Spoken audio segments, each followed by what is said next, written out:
Hello everyone, welcome back to YouTube channel. I am Anshika. और जैसा कि मैंने कहा था आपसे कि हम प्रीवियस ईयर क्वेश्चन करेंगे फिज़िक्स, केमिस्ट्री एंड बायो 2023 के सभी क्वेश्चंस। ठीक है, तो एक वीडियो में हम कर चुके हैं बायोलॉजी के PYQs। आई होप आपने वो लेक्चर ज़रूर अटेंड किया होगा। उससे आपको ये पता चल जाएगा कि आपके एग्ज़ाम में किस तरह के क्वेश्चन फ्रेम किए जाते हैं। ठीक है, और जितने भी PYQs हम कर रहे हैं उनके कॉन्सेप्ट बहुत अच्छे से बिल्ड कर लेना। ठीक है, ये नहीं है बस PYQs पढ़ लिया, उनके कॉन्सेप्ट भी समझना। ठीक है, तो आज हम करेंगे केमिस्ट्री और कल संडे, कल हम फिजिक्स के करेंगे। ठीक है, तो चलो शुरू करते हैं। देखो, मैं पहले ही बता रही हूँ, केमिस्ट्री के अंदर जो हम PYQs कर रहे हैं वो बहुत सारे क्वेश्चंस जो हैं वो एनवायरमेंटल केमिस्ट्री, पॉलीमर्स, मतलब जो चैप्टर्स अब की बार डिलीट हो चुके हैं उनमें से भी हैं। ठीक है, तो अब ये मत कमेंट करना बार बार कि ये इन्हें स्किप कर दो, इन्हें स्किप कर दो। PYQs हैं, मैं सब कराऊंगी। ठीक है, तो तुम्हें अगर ये है ना कि नहीं करना तो मत करो बेशक से, बट मेरे से अगर पर्सनली एडवाइस मांगोगे तो जो PGI का एग्ज़ाम होता है ना, रोहतक वाला, उसमें क्वेश्चंस आउट ऑफ सिलेबस भी आते हैं। ठीक है, तो इसलिए ये तो डिलीटेड पोर्शन के हैं, तो ये पढ़ के चले जाना। मैं ये नहीं कह रही इसको लेकर तुम पूरे चैप्टर पढ़ के जाओ, बस PYQ स्किप मत करना। 2 मिनट में एक PYQ हो जाएगा। ठीक है, 2 मिनट तो लगनी भी नहीं, तो PYQs मत स्किप करना कोई भी। ठीक है, PYQs चाहे देख के चले जाओ एक बार, लेकिन देख कर जाना सारे। ठीक है, तो चलो शुरू करते हैं। फर्स्ट क्वेश्चन हमारा, which of the following is not soluble in concentrated, not soluble पूछा है, in concentrated H2SO4 even on extreme heating. Extreme heating पे भी इनमें से कौन सा है जो H2SO4 में सोल्यूबल नहीं होगा। ठीक है, तो इसमें ऑप्शन है एनिलीन, इथाइलिन, बेंजीन, हेक्सेन। तो हेक्सेन ऐसा कंपाउंड है, स्ट्रक्चर है, तो एक्सट्रीम हीटिंग पे भी H2SO4 में नहीं सोल्यूबल होता। ठीक है, नेक्स्ट क्वेश्चन एक पूछा गया था डायमंड के स्ट्रक्चर से रिलेटेड, तो उसके एग्जैक्ट ऑप्शंस तो नहीं थे याद, तो याद रखना जो डायमंड है वो कैसा स्ट्रक्चर बनाता है, रेगुलर टेट्राहेड्रल नेटवर्क स्ट्रक्चर। ठीक है, तो डायमंड के स्ट्रक्चर से रिलेटेड था ये क्वेश्चन, और करेक्ट ऑप्शन क्या था, regular tetrahedral network structure. Next question पूछा गया है, which of the following is copolymer. Copolymer के एग्जाम्पल दिए थे, nylon 66, Buna S, both A and B and none. तो याद रखना नाइलॉन 66 एंड ब्यूना S दोनों ही कोपॉलीमर है, तो करेक्ट ऑप्शन जाएगा ऑप्शन C। ठीक है, क्लियर है इतना।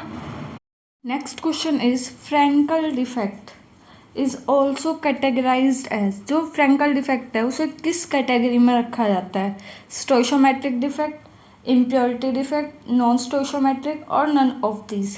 तो जो फ्रैंकल डिफेक्ट है उसे किसके अंदर रखा जाता है, स्टोइशोमेट्रिक डिफेक्ट के अंदर। ठीक है, option 1 is correct. Next question is what is the maximum covalency, what, या फिर ये भी कह सकते हो what could be the maximum covalency of nitrogen. Maximum पूछा है नाइट्रोजन की कितनी हो सकती है कोवैलेंसी, तो मैक्सिमम कोवैलेंसी हो सकती है नाइट्रोजन की 4। ठीक है, मैक्सिमम वो 4 बॉन्ड्स बना सकते हैं। ठीक है, नेक्स्ट क्वेश्चन देखते हैं अब। Next question is what is the name of compound. आपको जो कंपाउंड गिवन है इसका आपसे नेम पूछा है। देखो, मैं पहले ही कह रही हूँ, कोऑर्डिनेशन कंपाउंड है ना, उसे बहुत अच्छे से कर लेना। ठीक है, प्रोबेबिलिटी होती है उससे 2 या 3 क्वेश्चन आने की, तो उसको अच्छे से कर लेना। ठीक है, लिगेंड वगैरह से क्वेश्चन आ सकता है, और नेम पूछ सकते हैं किसी भी कंपाउंड का, IUPAC नेम। ठीक है, तो कोऑर्डिनेशन कंपाउंड अच्छे से पढ़ के जाना। ठीक है, और जिसने अब तक नहीं किया वो चैप्टर करके ही जाना। ठीक है, क्योंकि अब की बार इनऑर्गेनिक केमिस्ट्री से कुछ चैप्टर्स डिलीटेड है, तो इन चैप्टर्स से क्वेश्चन भी ज़्यादा फ्रेम होंगे। ठीक है, तो इसलिए अच्छे से करके जाना इस चैप्टर को। जो हमें कंपाउंड गिवन है उसके जो ऑप्शंस थे उनमें से हमें सिलेक्ट करना था इसका करेक्ट नेमिंग क्या होगी, IUPAC नेमिंग। तो इसकी करेक्ट जो नेमिंग होगी वो क्या होगी, टेट्रा अमीन 2 टेट्रा क्लोरोनिकलेट। ठीक है, तो IUPAC नेमिंग सबकी कर लेना। कोऑर्डिनेशन कंपाउंड में 3-4 सीख लो, बाकी तुम कर लोगे। ठीक है। नेक्स्ट देखो, मैंने कहा था नेमिंग रिएक्शन कर लेना अच्छे से। नेमिंग रिएक्शन से डायरेक्टली और इनडायरेक्टली क्वेश्चन आते ही आते हैं। ठीक है, 2 से 3 क्वेश्चन तुम्हें इससे मिले ही मिलेंगे, तो अच्छे से कर लेना। देखो इसमें पूछा था product of sand mayor reaction. Sand mayor reaction का इसने डायरेक्ट प्रोडक्ट पूछ लिया। अब ये कब बात कर सकते हो तुम, जब तुम्हें सैंड मेयर रिएक्शन आती हो। ठीक है, तो सैंड मेयर रिएक्शन का प्रोडक्ट क्या बनेगा इनमें से, गिवन ऑप्शंस में से क्लोरोबेंजीन। ठीक है, 2,3 फ्लोरोबेंजीन नहीं, इस तरह का प्रोडक्ट नहीं बनता उससे। 2 मिथेनॉल बिल्कुल भी नहीं, क्लोरोबेंजीन। ठीक है, एंड नन ऑफ दिस तो है ही नहीं ऑप्शन, मतलब होगा ही नहीं। ठीक है, तो करेक्ट ऑप्शन क्या जाएगा हमारा, थर्ड, क्लोरोबेंजीन। क्लियर है इतना। अब नेक्स्ट क्वेश्चन देखते हैं। और मैं फिर कह रही हूँ एक चीज़ और, कि जो डिलीटेड पोर्शन है उसके भी PYQ स्किप मत करना। ठीक है, देखो अब next question. Next question is हमसे पूछी गई है मोनोमरिक यूनिट ऑफ नियोप्रीन। तो जो नियोप्रीन है वो किन मोनोमरिक यूनिट से बनता है, तो याद रखना किन से बनता है, क्लोरोप्रीन से। ठीक है, जितना ऑप्शन थे उनमें से जो करेक्ट ऑप्शन था वो क्या था, chloroprene. Next question is octane number can be changed by. Octane number को कैसे चेंज किया जा सकता है, by alkylation, cyclization means aromatization, isomerization या ऑल ऑफ दिस। तो ये सभी मेथड से हम क्या कर सकते हैं, ऑक्टेन नंबर को चेंज कर सकते हैं। तो हमारा करेक्ट ऑप्शन जाएगा ऑल ऑफ दिस। ठीक है, नेक्स्ट क्वेश्चन देखते हैं। Next question is which of the following is Ziegler catalyst. Ziegler catalyst के बारे में पूछा, तो उसका करेक्ट क्या होता है जिगलर कैटालिस्ट, Al2CH36 TiCl4। ठीक है, ऑप्शन 1 इज करेक्ट। याद रखना, ऐसे क्वेश्चन पूछ लेते हैं, ये थोड़ा अजीब अजीब से होते हैं कुछ क्वेश्चंस। ठीक है, तो डोंट वरी, ये सब ऐसे ऐसे क्वेश्चन सभी के लिए नए होते हैं। तो तुम अभी बस प्रिपरेशन पे फोकस करो, जितना तुम कर सकते हो ना करते रहो बस लास्ट तक।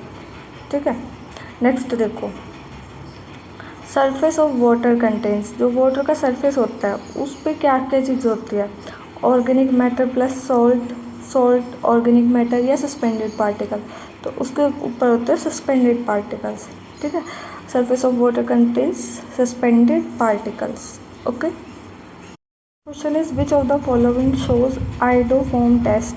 तो आइडोफॉर्म टेस्ट करके चले जाना, इसकी क्या क्या कंडीशन होती है और कैसे शो करता है। ठीक है, तो जितने भी ऑप्शन थे उनमें से जो करेक्ट था वो क्या था, 2 पेंटेनॉन। ठीक है, इस chalk powder is made up of. तो देखो चॉक पाउडर जो होता है जनरली बनता है कैल्शियम कार्बोनेट का, बट इनमें जो गिवन ऑप्शन था उसके अकॉर्डिंग जो कलर्ड चॉक पाउडर होता है वो किससे बनता है, हमारा जिप्सम से। तो इनमें करेक्ट ऑप्शन क्या जाएगा, फर्स्ट, जिप्सम। ठीक है, next is the diagonal relationship is not shown by. Lithium and magnesium diagonal relationship show करते हैं, बोरोन एंड सिलिकॉन भी करते हैं, बेरिलियम और एल्यूमिनियम भी करते हैं, कार्बन एंड फॉस्फोरस नहीं शो करते हैं। ठीक है, तो हमारा करेक्ट ऑप्शन कौन सा हो जाएगा, फोर्थ, ये नहीं करते पूछा इसमें। ठीक है, नॉट शोन, तो करेक्ट ऑप्शन हो जाएगा ऑप्शन 4। नेक्स्ट क्वेश्चन देखते हैं। नेक्स्ट क्वेश्चन में बेयर्स रिएजेंट पूछा, तो वो क्या होता है, cold potassium permanganate alkaline solution KMnO4। Next question is which have the highest CH bond length. Options are ethane, methane, C2H4, CS2, तो देखो इनमें से सबसे ज़्यादा CH बॉन्ड की लेंथ होगी C2H6 में, मीन्स इथेन में। ठीक है, next is which has the higher density than water. Water से ज़्यादा डेंसिटी होती है रुबीडियम की इनमें से। ठीक है, तो करेक्ट ऑप्शन हो जाएगा ऑप्शन 4। नेक्स्ट जो क्वेश्चन पूछा गया था वो पीएच पूछा गया था, पीएच दिया था 1 × 10⁻⁸ H2SO4 सॉल्यूशन का पीएच कितना होगा, तो 8 इसका करेक्ट आंसर है।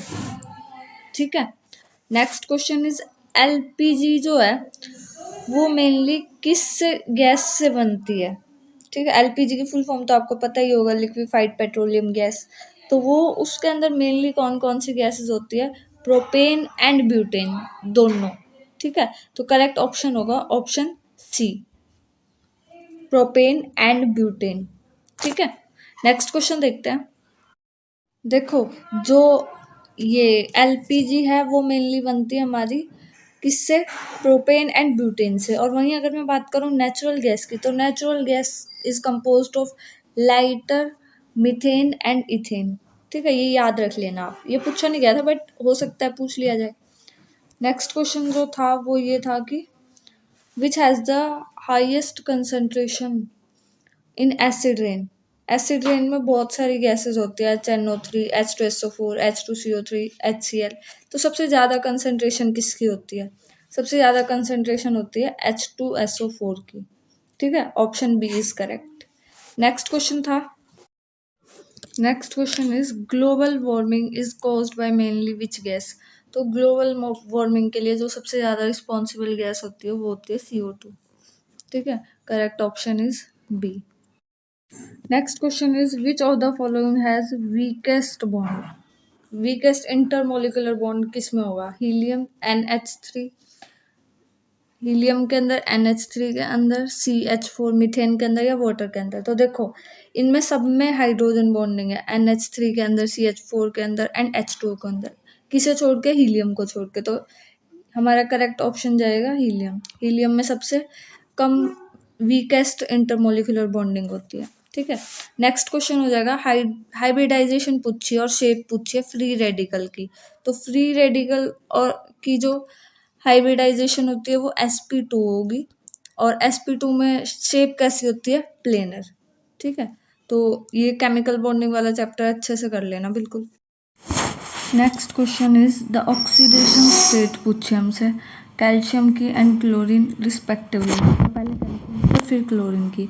तो कैसे, देखो कैल्शियम का आपको पता है +2 होती है और क्लोरीन की -1, ये चार्ज होता है इन पे। तो देखो फर्स्ट ऑप्शन ही करेक्ट है, +2 एंड -1। ठीक है, इन्हें इंटरचेंज मत कर देना बिल्कुल भी, इन्होंने रिस्पेक्टिवली बोला है, तो ऑप्शन ए करेक्ट हो जाएगा। Next question is the number of water molecules in blue vitriol.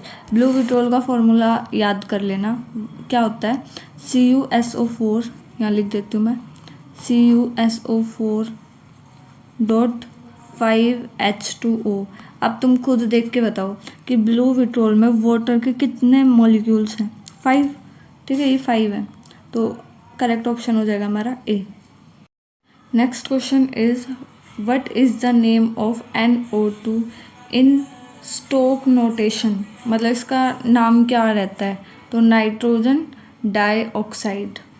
ठीक है, इसका करेक्ट आंसर जाएगा nitrogen dioxide. Next question is a gas behaves more like an ideal gas. एक गैस आइडियल गैस की तरह कब बिहेव करती है, तो याद रखना उसके लिए कंडीशन होती है हाई टेम्परेचर होना चाहिए और लो प्रेशर। इस कंडीशन में एक जो गैस होती है वो किस तरह बिहेव करती है, एक आइडियल गैस की तरह। तो करेक्ट ऑप्शन जाएगा option B. Which of the following is soluble in water. Water में सॉल्यूबल बताना है, CS2, C2H5OH, CCl4, CHCl3। तो इसका करेक्ट ऑप्शन जाएगा इथेनॉल। ठीक है, option B. Next is hydrogen behaves as a metal. Hydrogen metal की तरह बिहेव करता है, कब, एट हाई प्रेशर। ठीक है, याद रखना ये। वैसे तो हाइड्रोजन वाले चैप्टर में से है। नेक्स्ट क्वेश्चन में हमसे इमिसिविटी पूछी है ब्लैक, परफेक्ट ब्लैक बॉडी की। देखो ये चीज़ याद रखना आप कि जो ब्लैक बॉडी होती है, अगर सिर्फ ब्लैक बॉडी की बात की जाए तो उसकी इमिसिविटी लाई करती है 0 से 1 के बीच में। ठीक है, बट अगर आपसे परफेक्ट ब्लैक बॉडी की पूछ ली जाए तो उसकी होती है 1। ठीक है, तो इसमें करेक्ट ऑप्शन क्या जाएगा, ए, 1। ठीक है, अगर सिंपल ब्लैक बॉडी होता तो ऑप्शन में सीधा 1 और 0 नहीं होता, 0 से 1 होता। ठीक है, देखो next question is what is the IUPAC name of m cresol. इसका IUPAC नेम पूछा गया था। तो देखो एमक्रिसोल का स्ट्रक्चर कैसा होता है, ये इसका स्ट्रक्चर है। ठीक है, बेंजीन रिंग के ऊपर OH ग्रुप, ये पूरा क्या हो गया, फिनोल, और ये क्या है, यहाँ पे 1 2 3, 3 पे क्या है, मिथाइल ग्रुप, तो इसका IUPAC नेम क्या हो जाएगा, 3 मिथाइल, और ये पूरा फिनोल। ठीक है, ये इसका फॉर्मूला है। आई थिंक क्लियर होगा आपको। तो एमक्रिसोल का आपको IUPAC नेम पता होना चाहिए। ठीक है, next question was graphite conduct electricity due to the presence of, ये क्वेश्चन मैं आपको पहले भी करवा चुकी हूँ जो हम प्रीवियस ईयर क्वेश्चंस कर रहे थे। ठीक है, तो ग्रेफाइट क्यों इलेक्ट्रिसिटी कंडक्ट करता है, due to the presence of free electrons. ठीक है, ये भी आपको बिल्कुल पता ही होना चाहिए। ठीक है, नेक्स्ट क्वेश्चन देखते हैं। Next question is how many sigma and pi bonds are present in benzene. Benzene ring में आपसे पूछा है टोटल सिग्मा बॉन्ड्स कितने होंगे एंड पाई बॉन्ड्स कितने होंगे। देखो, सबसे पहले बेंजीन का स्ट्रक्चर तो आई थिंक सबको ही पता होगा। सबसे पहले बेंजीन रिंग बना लेते हैं। ठीक है, उसके बाद ये बेंजीन रिंग बना ली हमने। देखो, पाई बॉन्ड ये सिंगल बॉन्ड है, उसके बाद जितने भी बॉन्ड बनते हैं किन्हीं भी दो कार्बन के बीच में, वो हमेशा पाई बॉन्ड होते हैं। ठीक है, तो ये पाई बॉन्ड हो गया 1 2 और 3, तो टोटल पाई बॉन्ड कितने हो गए हमारे पास, 3। और अगर मैं बात करूँ सिग्मा बॉन्ड की, तो सिग्मा बॉन्ड कैसे, देखो यहाँ पे हर एक पे कॉर्नर पे क्या है, एक कार्बन एटम है। देखो, दो कार्बन्स के बीच में ये जो बॉन्ड है वो है सिग्मा बॉन्ड। तो यहाँ पे टोटल सिग्मा बॉन्ड काउंट करते हैं, 1 2 3 4 5 6। ठीक है, 6 तो ये हो गए। अब देखो, यहाँ पे जो एक कार्बन है वो कितने बॉन्ड बना रहा है, एक, अभी दूसरे से बताती हूँ आपको सही क्लियर होगा, 1 2 और एक ही हो गया 3, जबकि कार्बन की वैलेंसी कितनी होती है, 4। तो यहाँ पे एक बॉन्ड और होता है जो हाइड्रोजन से कनेक्टेड होता है। ठीक है, तो इसी तरह यहाँ पे हर एक कार्बन एक हाइड्रोजन होगा यहाँ पे, तो यहाँ पे एक एक बॉन्ड और है।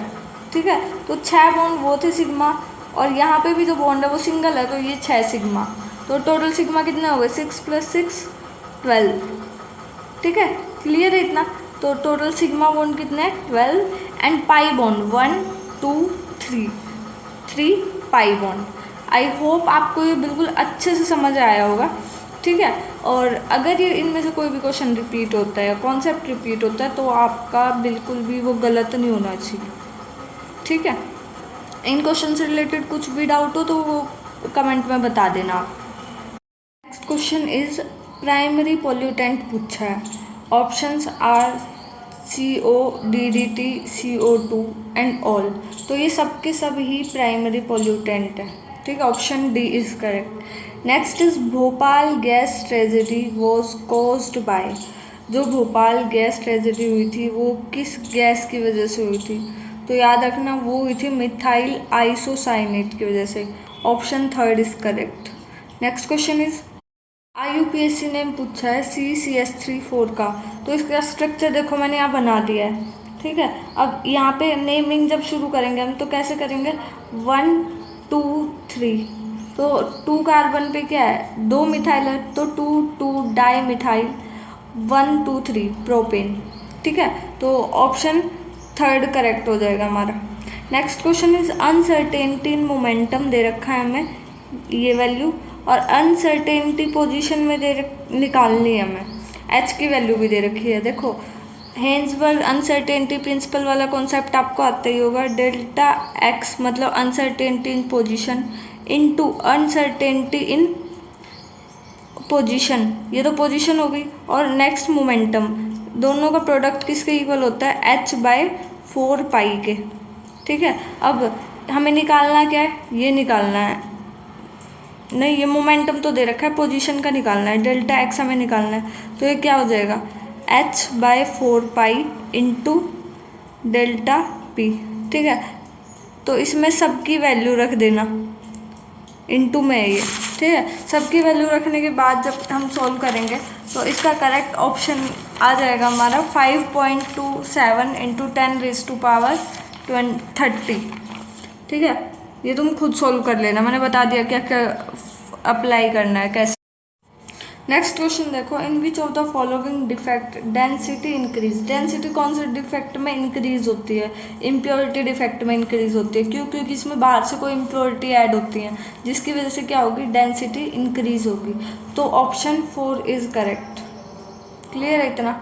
नेक्स्ट देखो, for an exothermic reaction, endothermic reaction कब स्पॉन्टेनियस होती है, जब डेल्टा जी की वैल्यू लेस देन 0 हो। ठीक है, option C is correct. Question is which of the following is not an ambidentate ligand. तो एम्पीटेंडेंट कौन सा नहीं है इसमें से, Cn नेगेटिव है, NO2 नेगेटिव भी है, HCN नेगेटिव भी है, NH3 नहीं होता। ठीक है, option 4 is correct. Next question is the complex CrH2O5ClBr and CrH2OBrCl, ये दोनों में कौन सा आइसोमेरिज्म शो करेंगे। देखो यहाँ पे हो आयंस का एक्सचेंज हो रहा है, तो आयनाइजेशन आइसोमेरिज्म। नेक्स्ट क्वेश्चन देखो, when benzene diazonium chloride is treated with cuprous chloride and HCl the product formed पूछा है। देखो ये रिएक्शन मैंने यहाँ लिख दी है। ठीक है, ये कौन सी रिएक्शन है, सैंडमेयर रिएक्शन है। इसलिए मैं कह रही थी सारी नेमिंग रिएक्शन आपको टिप्स पे होनी चाहिए। नेमिंग रिएक्शन से किस तरह के क्वेश्चन फ्रेम करते हैं। ठीक है, तो अगर आपको रिएक्शन आती है तो ये बना लोगे आप सीधा प्रोडक्ट।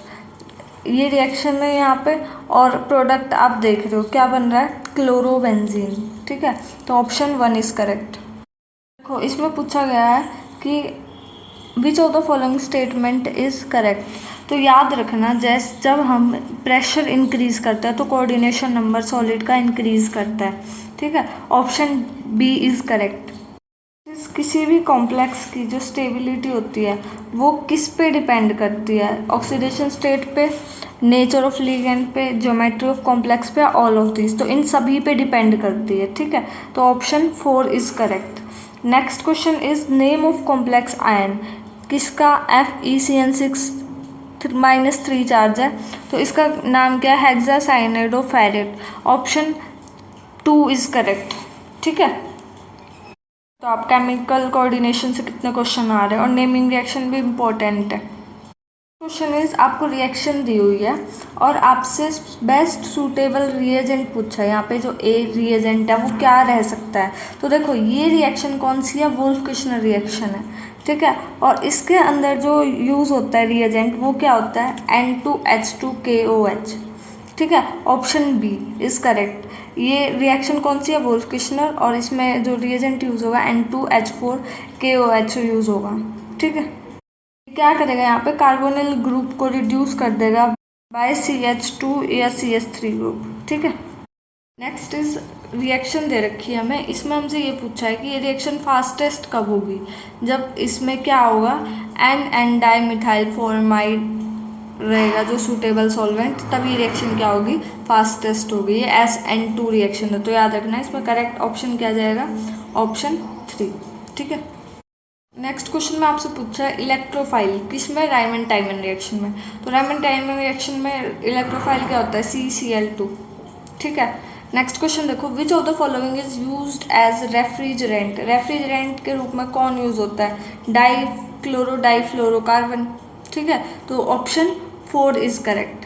क्या होता है ये, रेफ्रिजरेंट के रूप में यूज होता है, कौन, डाइक्लोरोकार्बन। देखो हमें रिएक्शन दे रखी है, इसका नाम बताना है हमें, तो इसका नाम है Schotten Baumann reaction. Option D is correct. ठीक है, आई होप आपको क्वेश्चंस क्लियर होंगे, खुद सॉल्व करते रहो साथ साथ। नेक्स्ट क्वेश्चन इज, आपसे पूछा है वाटर गैस का फॉर्मूला। वाटर गैस का फॉर्मूला होता है CO+H2।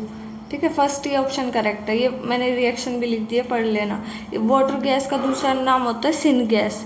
ठीक है, तो ये इस नाम से भी पूछ सकते हैं आपसे, याद रख लेना।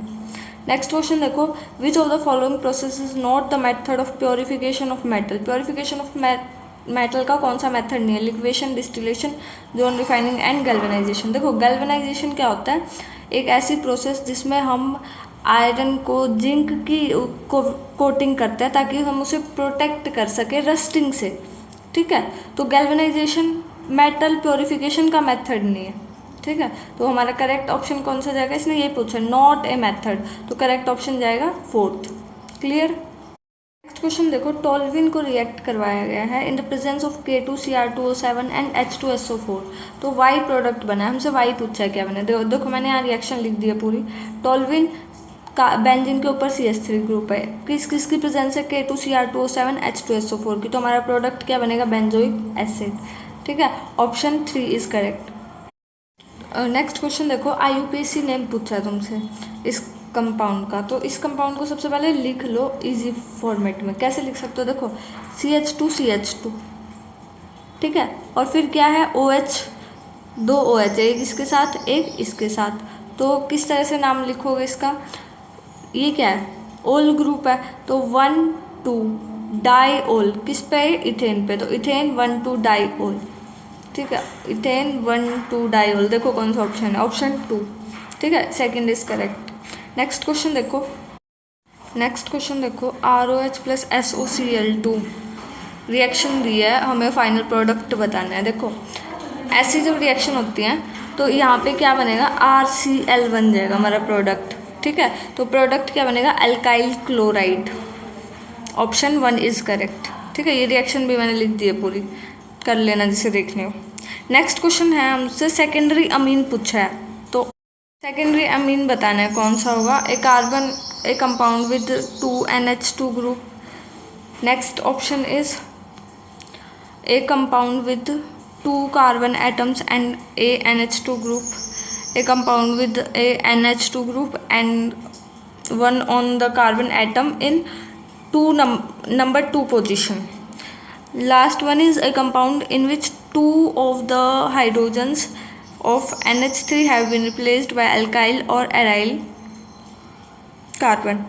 ठीक है, देखो इनमें से करेक्ट ऑप्शन होगा ऑप्शन बी, वो कंपाउंड जिसपे 2 कार्बन एटम हो और एक क्या हो NH2 ग्रुप हो, उसे हम क्या कहेंगे, सेकेंडरी अमीन। ठीक है, इसका देखो नेक्स्ट क्वेश्चन है, the magnetic movement of a transition metal ion is found to be, magnetic movement दे रखा है 5.92 BM, BM इसकी यूनिट है। ठीक है, the number of unpaired electrons हमें बताने हैं। मैग्नेटिक मोमेंट हम किससे निकालते हैं, म्यू से। अब इसको निकालने का फॉर्मूला क्या है, mu is equals to √n into n+2। ठीक है, खुद निकालोगे ये चीज़, तो मैंने आंसर बता दिया है, 5 आएगा। ठीक है, खुद सॉल्व करने की कोशिश करना। क्वेश्चन देखो, heating of rubber with sulphur is known as, ये जब हम रबर को सल्फर के साथ हीट करते हैं उसे हम प्रोसेस को कहते हैं वल्कनाइजेशन। ठीक है, और जो बनता है उसे कहते हैं वल्कनाइज्ड रबर। ठीक है, तो हमें इस प्रोसेस को क्या कहेंगे, वल्कनाइजेशन। क्लियर है इतना। नेक्स्ट क्वेश्चन देखो, nylon threads are made of, जो नाइलॉन थ्रेड्स होते हैं वो किससे बनते हैं, याद रखना वो बनते हैं पॉलीअमाइड पॉलीमर्स से। ठीक है, कौन सा ऑप्शन है ये, ऑप्शन 4। ठीक है, तो ऑप्शन 4 इज करेक्ट। तो ये हो गए हमारे प्रीवियस ईयर के कंप्लीट क्वेश्चंस। अब ये अच्छे से कर लेना एक तो। ठीक है, और जो प्रीवियस ईयर के हैं उन्हें भी स्किप मत करना, जो डिलीटेड सिलेबस से अब की बार डिलीट हो चुके हैं, एक बार PYQ सारे कर लेना। ठीक है, और अभी सिर्फ 7 दिन रह चुके हैं एग्ज़ाम के, तो जितना हो सके उतना रिवाइज करो।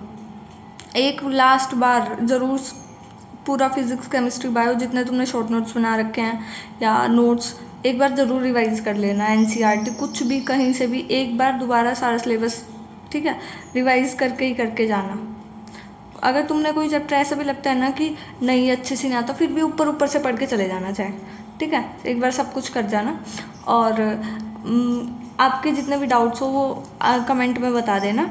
कल हो सकता है मैं एक वीडियो बनाऊं तो उसमें आपके सब डाउट्स क्लियर कर दूंगी मैं।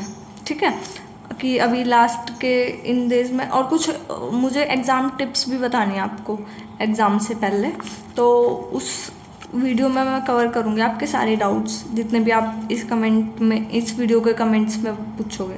ठीक है, और भी किसी भी तरह की कुछ हेल्प चाहिए हो तो कमेंट में बता देना।